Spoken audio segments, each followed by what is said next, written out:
Hello पिलाने मु Vinod NayakBCS channel को आपण मानक स्वागत करुच्ची। आज गोटे न्यू वीडियो आनी आपण मैंने तो जानते आगू इलेक्शन भी रही तो आपण मैंने जो मानकर भी वोटर कार्ड करेक्शन कर रही कि किसी भी भूल हो जाए तो आज वीडियो आरंभ शेष जाए देखो वीडियो को स्किप करतुनि आराम से आप बुझी जापर किपरि आप निजर फोन मध्यम वोटर कार्ड करेक्शन करेंगे कि निजर मोबाइल नंबर हो पासपोर्ट हो आप अपडेट करेंगे ता डिटेल्स ये वीडियो रही वीडियोटी जब न्यू कर चैनल को सब्सक्राइब करनी एवं यहीपरि वीडियो आप सांगसाथी मानक शेयर कर दिंतु कारण से भी भविष्य में असुविधा फेस करेंगे। जदि भी किसी डाउट अच्छी कमेंट करूँ मुझे सपोर्ट करी जदि आहरी भी सपोर्ट पाइबा चाहते मोर इंस्टाग्राम आईडी NayakBCS 750 आप सर्च करूँ पाइबे से कमेंट करूँ मुझे डायरेक्ट हेल्प करें।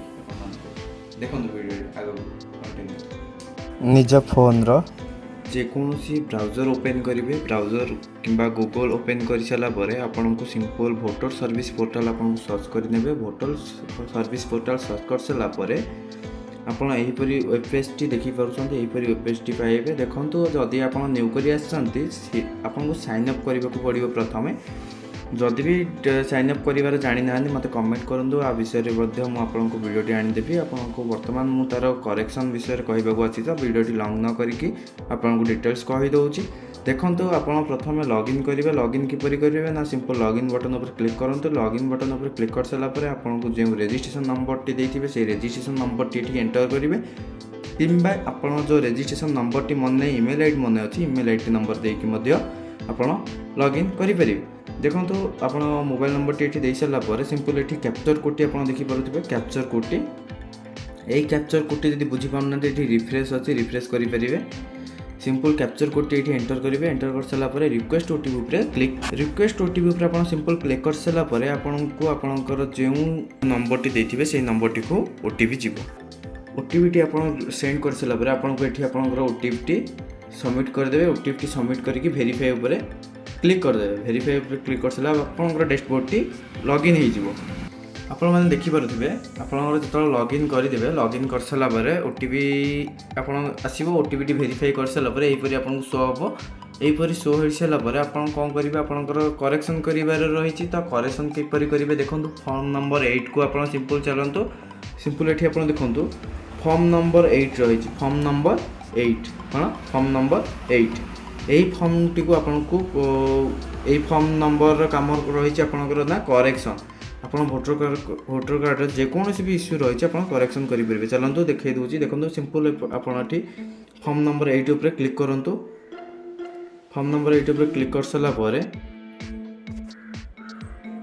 यहीपरि आपको शो हम यहीपरि आपको गोटे डैशबोर्ड टी शो हम सेल्फ आउ अदर इलेक्ट्रोल उपर दुईटी ऑप्शन शो करिवो। आपण कौन करेंगे जदि आपण निजर जदि करेक्शन करिवार रही तो आप सेल्फ उपर क्लिक करेंगे जदि अदर बा आपण फैमिली हो सांगसाथी हो जार भी आप करेक्शन करने चाहूँ हेल्प करने चाहूँगी अदर इलेक्ट्रोल उपर क्लिक करके आप करेंगे। देखो मुझे अन्य जनकर करने चाहूँगी तो अदर उपर क्लिक करेंगे सिंपल अदर उपर क्लिक कर सारापर आपको तार इपिक नंबर आप करेक्शन करने चाहते तो सहित आपंकर इपिक नंबर ऑलरेडी थी तो से इपिक नंबर टी आपको एंटर करने को पड़ो इपिक नंबर टी एंटर करेंगे आप समस्त डिटेल्स आपको शो हम देन आप नेक्स्ट ऑप्शन पे एलिजिबल होगी आगू बढ़ी पारे। देखो यहीपरि आपको आपंकर EPIC number T other jar आप करेक्शन करने चाहते EPIC number T click enter करेंगे एंटर कर सारापर सबमिट उपर क्लिक करदे सबमिट उपर क्लिक कर सारापर एमती आपको गोटे शो हम एमती कौन शो होला ना से इपिक नंबर जार भी डिटेल्स आपको ये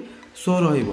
देखंतु आपन गोटी शो रहीगला तो आप सिंपल ये आप देखिपे ओके ऑप्शन उपर क्लिक करूँ ओके ऑप्शन उपर क्लिक कर सारापर आपको जहाँ भी करेक्शन करार रही है आपको चूज करने पड़े। देखो ये आपको 4टी ऑप्शन रही देखो यहीपरि 4टी ऑप्शन ओपन है ओपन शो है मुझे जमी कहूँ सेम प्रोसेस करूँ किसी भी प्रॉब्लम रही जदि भी किसी प्रॉब्लम रोचे आप मत कमेंट करूँ। देखो ये आप देखिपुर सेकेंड ऑप्शन टी आप सिंपल आउपर क्लिक करदे कौन करेंगे आउपर क्लिक करेंगे मुझे जमी करूँ सेम प्रोसेस करूँ किसी भी प्रॉब्लम रही देखो क्लिक कर सारापर ये आप ओके देखिपुर ओके उपर क्लिक करूँ ओके उपर क्लिक कर सारापर आपंकर जो 8 नंबर फॉर्म टी फिलअप करने को पड़ो। आप देखिपे ABCD यहीपरी रही आपको यही सबू गुड़िक फिलअप करने को पड़ो। देखो कौन कौन फिलअप करेंगे। फास्ट आमर जो भी आप निर्वाचन मंडल तार डिटेल्स रही प्रथम युड़िक किसी करेक्शन करने को ना। जदि भी आप स्थानांतर आड्रेस चेंज करने चाहते तो आपको ऑटोमेटिक से चेंज हो आपको से अच्छी तले ऑप्शन अच्छी तले कंटिन्यू आप सिंपल ठीक कर सारा नेक्स्ट उपर क्लिक करेंगे। नेक्स्ट उपर क्लिक कर सारा आपंकर एपिक नंबर नेम शो हम तो देखिपे ये आधार नंबर ये रही आधार नंबर आपको सिंपल आउे चेकबक्स उपर क्लिक करके आप आधार नंबर और मोबाइल नंबर उपर क्लिक करके मोबाइल नंबर जदि पार्टी इमेल आईडी देपारे किसी असुविधा ना। देखो सिंपल आधार नंबर क्लिक करेंगे। आधार नंबर टी आपको ये एंटर करने को पड़ो। देन मोबाइल नंबर उपर क्लिक कले आप मोबाइल नंबर टी एंटर करेंगे। आपंकर आधार नंबर एवं आपंकर मोबाइल नंबर दे सारापर सिंपल आपको नेक्स्ट उपर क्लिक करूँ। नेक्स्ट उपर क्लिक कर सारापर आउ किसी करने को नहीं। मुझे जमी कहूँ स्टेप बाय स्टेप आप कंप्लीट करूँ आप सब करेक्शन हो। देखो स्कोर करेंगे आपको ये रहा name gender date of birth relation type relative name address mobile number photo आपड़ ये भितर जहाँ भी करेक्शन कर रही जदि आप नेम करेक्शन कर रही तो नेम उपर क्लिक करेंगे। जदि जेंडर बा मेल फीमेल जदि किसी भूल रही जाए तो जेंडर उपर क्लिक करेंगे। डेट ऑफ बर्थ करेक्शन करने चाहते डेट ऑफ बर्थ उपर क्लिक करेंगे। रिलेशन टाइप उपर क्लिक करने से भी करेक्शन करेंगे। एड्रेस भी करेक्शन करेंगे। मोबाइल नंबर भी चेंज करेंगे। पासपोर्ट भी जो रही आप न्यू पासपोर्ट भी देपारे। देखो मुझे पासपोर्ट मोबाइल नंबर दुईटी चेकबक्स मोर दुईटा करेक्शन कर रही तो मुझे दुईटी चेकबक्स उपर क्लिक कले आपड़ जदि एगुड़िक समस्त डिटेल्स करेक्शन करने करेंगे। देखो से गुड़िक चूज कर सारापर आपको ये फोटो अपलोड करने को पड़ो। जदि फोटो चूज कर फोटो अपलोड करने को पड़ो। ये मोबाइल नंबर टी एंटर करने को पड़ो। फोटो केते साइज ना जेपीजी फॉर्मेट 2 MB भितर आपको ये अपलोड करने को पड़ो। मोबाइल नंबर टी आपको ये एंटर करने को पड़ो। ये आप करूँ कर सारापर नेक्स्ट बटन उपर क्लिक करूँ। तो अपलोड करने समय आपको यहीपरी गोटे फेस करने को पड़ो। देखो जूम आउ रोटेट माने आप फोटोटी आप रोटेट मोड हो जाए कि जूम कमी जाए बढ़े कि कमी पारे किसी असुविधा नहीं। देखो ये रोटेट करने चाहते ये रोटेट करेंगे। यहाँ जूम आउट जूमलेस माने जूम करने चाहते जूम करेंगे। देखो सिंपल सेव करदे। सेव कर सारापर से फोटोटीर साइज बा ह्यूमन फेस डिक्लेरेशन सक्सेसफुली आपको यहीपरी शो कर। देखो सिंपल ओके करेंगे। ओके कर सारापर सिंपल स्कोर करेंगे। आपको कही नेक्स्ट उपर क्लिक करेंगे। नेक्स्ट उपर क्लिक करदे। नेक्स्ट उपर क्लिक कर सारापर आपको ये डिक्लेरेशन फॉर्म रहा जो भी प्लेस आप अप्लाई कर जगह ना ये आपको एंटर करदे। आपंकर प्लेस टी ये एंटर कर सारापर सिंपल नेक्स्ट उपर क्लिक करूँ। नेक्स्ट उपर क्लिक कर सारापर आपको ये रहा लास्ट स्टेप। ये आप कौन करेंगे ना आपंकर ये जो कैप्चर कोड देखा जाए कैप्चर कोड को ये फिलअप करेंगे। फिलअप कर सारापर आपको सेंड ओटीपी उपर क्लिक करेंगे।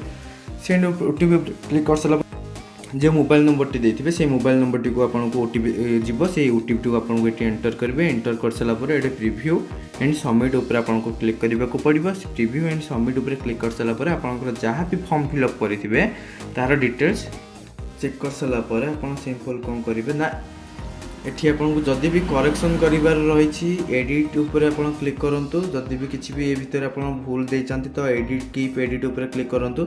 जदि सब ठीक ठाक रही ई साइन एंड सबमिट उपर आप क्लिक करूँ। ई साइन एंड सबमिट कौन ना आपंकर आधार को आ वोटर कार्ड लिंक रहिबो।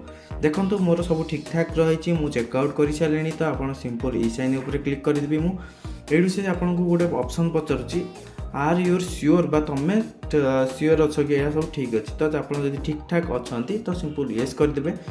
येस कर सारापर आपको पुणी थे आधार नंबर टी एंटर करने को पड़ो। देखो ई साइन प्रोसेसिंग आरंभ हो सारी। देखो प्रथम रहा ई साइन किपरि करेंगे ना आप ई साइन कौन ना आधार सहित वोटर लिंक। तो देखो ई साइन करने आपको प्रथम आपंकर आधार कार्ड नंबर टी एंटर करने को पड़ो। आधार कार्ड नंबर टी एंटर कर सारापर गेट ओटीपी उपर क्लिक करेंगे। गेट ओटीपी उपर आप क्लिक कर सारापर ये आपको से जो ओटीपी पाई आधार लिंक थी मोबाइल नंबर को जो ओटीपी टी जाइए से ओटीपी को ये एंटर करेंगे। एंटर कर सारापर आपको ये चेकबक्स उपर क्लिक करेंगे। चेकबक्स उपर क्लिक कर सारापर आपको सबमिट उपर क्लिक करेंगे। सबमिट उपर क्लिक कर सारापर आपंकर जो आवेदन फॉर्म टी जो correction form T voter ID ता संपूर्ण भाव में करेक्शन होगी आपको 15 ରୁ 20 दिन भितर आपको पाखक आसीज।